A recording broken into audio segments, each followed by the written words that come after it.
What's up, everybody? In today's video, we're going to be discussing the #1 show in America right now on Netflix called SexLife. And if that title didn't grab you, I don't know what would. It certainly grabbed me. We're gonna be talking about some of the good, some of the bad, maybe some of the super problematic parts of this show. And if you watch to the end, I'm gonna give you the #1 plot twist that I think they should have incorporated in there to deal with the same issues, to ask the same questions, but give a much better slant and relational commentary on where things are in America. Stay tuned.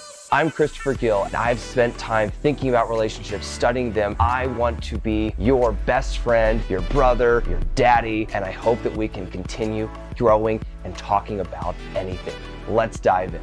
So if you've been on Netflix in the last couple of weeks, and if you're going way back to Netflix, depending on when you're watching this video, there is a show on there with the very simple, engaging title called Sex Life. It is the story, without giving too many spoilers alert, well, I guess there are gonna be spoilers. So if you haven't seen the show, know that I'm gonna talk about the show. So maybe you don't wanna watch this show until you've watched that show if you're concerned about not knowing what that show is all about. So then you'll understand this show. Okay, moving on. If you haven't seen it, it's about the life of a happily or not so happily married, but very picturesquely beautiful relationship between a successful man in New York and his hot wife. They've just had their second child. She is in the process of realizing, man, I have this relationship with my husband that I really care about, but man, the erotic attraction, the physical desire that I have for this man seems to have waned over time. Not only has it waned, but man, I'm kind of now fixated about this past relationship that, although very toxic in many ways, had some incredible sex and we had a really good connection. Man, I don't feel like I'm getting that from this relationship, but gosh, I love my marriage, and gosh, I have these kids. What do I do? How do I balance that? And this show is about her trying to figure out and wrestle with this topic. And overall, this is obviously something many people can resonate with. You know, not only is it pretty people in the show and there's lots of fun sex scenes, this is a topic that I think many people understand in varying levels. And I think it's a topic that's asked by many people, both single people as they're looking forward to marriage, and married people as they're looking back at being single, or wondering, hey, I like this marriage, but how do I maintain the erotic attraction and the physical connection that I have with this person as I'm dealing with the mundane of ordinary life? So overall, I honestly think this is a pretty problematic show, and I'll get into why in just a minute. But I want to go through some of the good. Before we do that, let's start with the good, and then we'll move to the bad, and then we'll have a couple applications at the end. The good about this show is that I think it's asking and really focusing on a very important question. If you cannot maintain physical desire for the person you're with, even in a long-term committed relationship, it is going to put a great deal of stress on the relationship. I think physical attraction, I think sexual energy is life force energy, and it is a key component to staying happily committed to someone. So how do we do that, right? Like, I've had a baby with this person. I've got a parent with them. They've seen me when I'm looking horrible at the beginning of the day and when I'm looking horrible at the end of the day, and sometimes everywhere in between if you've been quarantining with your partner for the last 12 months. Man, the feelings of connection and desire seem to begin waning. So this show asks that question, and this is a question that's worth talking about. This is a question worth commentating on, and this is something that must be figured out if you want to have a long-term happy relationship. So while it asks this question, I think it goes about answering it, or patterning someone answering it, in some very problematic ways. #1, and this is something I've talked about in other episodes of this YouTube channel, communication and open, honest communication really is non-existent in this married relationship. This is a woman who has married a man without disclosing large portions of her past life, of her sexual experiences, of the depth or lack thereof of her relationships with past people. And this undisclosed, this undiscussed, comes back to haunt her in a very real way, and puts a lot of unnecessary pressure on her husband and on her as they're trying to wrestle with this question of staying attracted to each other. I definitely understand if it's not your thing to dive into all of the minute sexual details that your partner experienced in the past with past partners, but I definitely think having a very clear understanding of where they came from, what their experiences were, what the positives were, what the negatives were, and then moving into your new relationship, right? Y'all's relationship, here's the past, this is what was good, this is what was bad, and here's what we're moving and taking forward, and here's how we are going to incorporate the positives, and here's how we're going to leave out the negatives. If you don't do that, you're asking for trouble. If you think about a secret, right? Something that is not disclosed, why is there any power with a secret? Well, it's because a lot of people don't know about the answer to that question, the fact that's being hidden. But once you expose it, right, the power goes away. There may be consequences, there may be things that have to be dealt with, and those consequences may be very negative, very damaging, very harmful, very hard to work through, but there is no more power. And if you are willing to get to a place with your partner of open, honest communication and working through that and talking about these things, you will remove the potential power, the potential negative power that's there if these things aren't disclosed. So there's very little examples of good communication, of the partner saying, hey, this is what I need, this is what I don't need. The other partner responding without unbridled emotion, without hurt. They don't exhibit how a couple needs to be talking and communicating with each other over a long, long period of time. Secondly, it glorifies really bad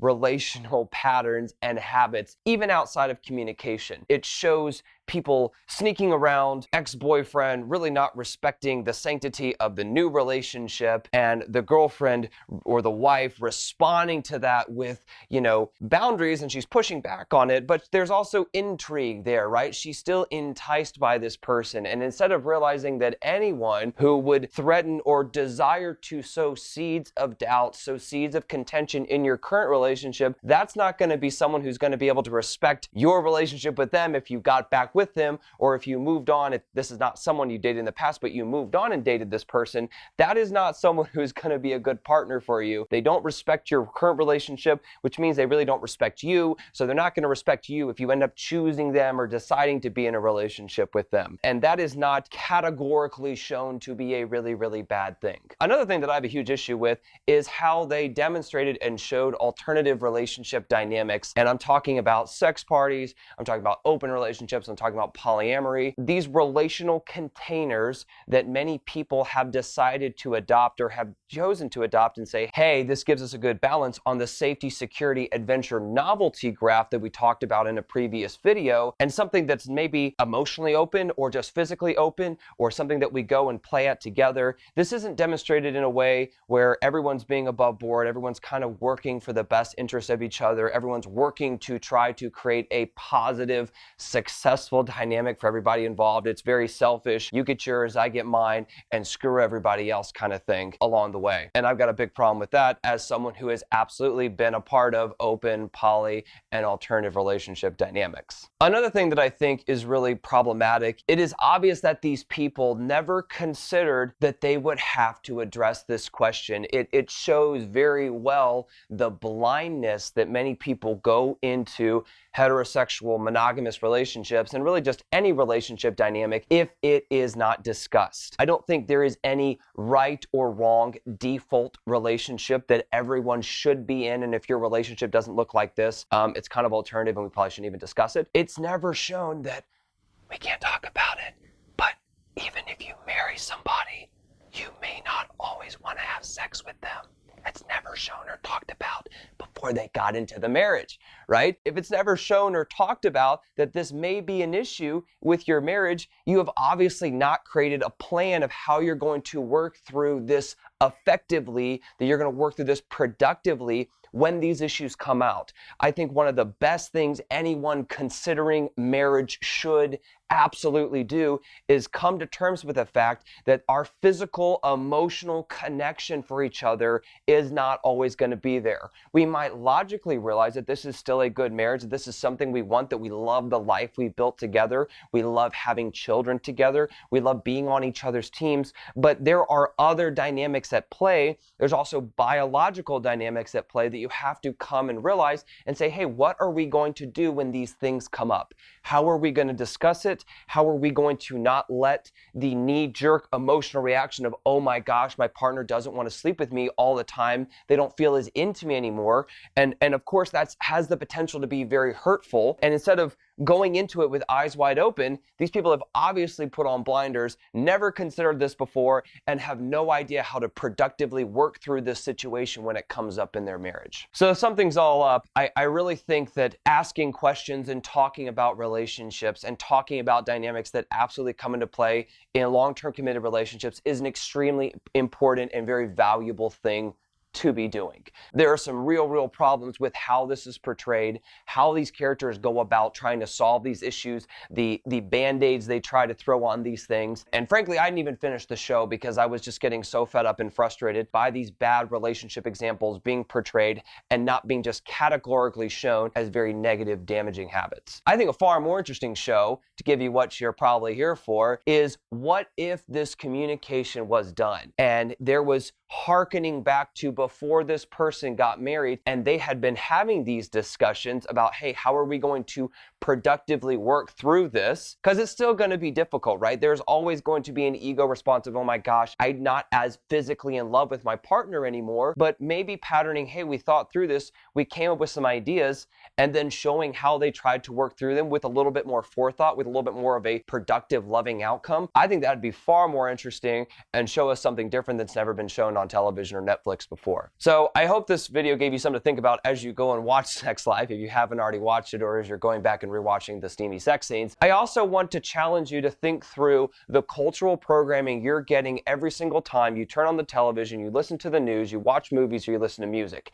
It is embedded into our culture. They are giving comments on relationships about how you're supposed to be in a relationship, how you're not supposed to be, and the examples that we are supposed to set or not set for partners, and just how this is supposed to play out. And I would challenge you to put on your thinking cap and not just accept things because they look sexy, because the actors are pretty, because you like the singer, because you like the story behind the song. Really think through what you're incorporating subliminally into your own life, into your own relationship, and ensure that you are maintaining your autonomy and your ability to think for yourselves and craft the custom-built relationship that you 100% deserve.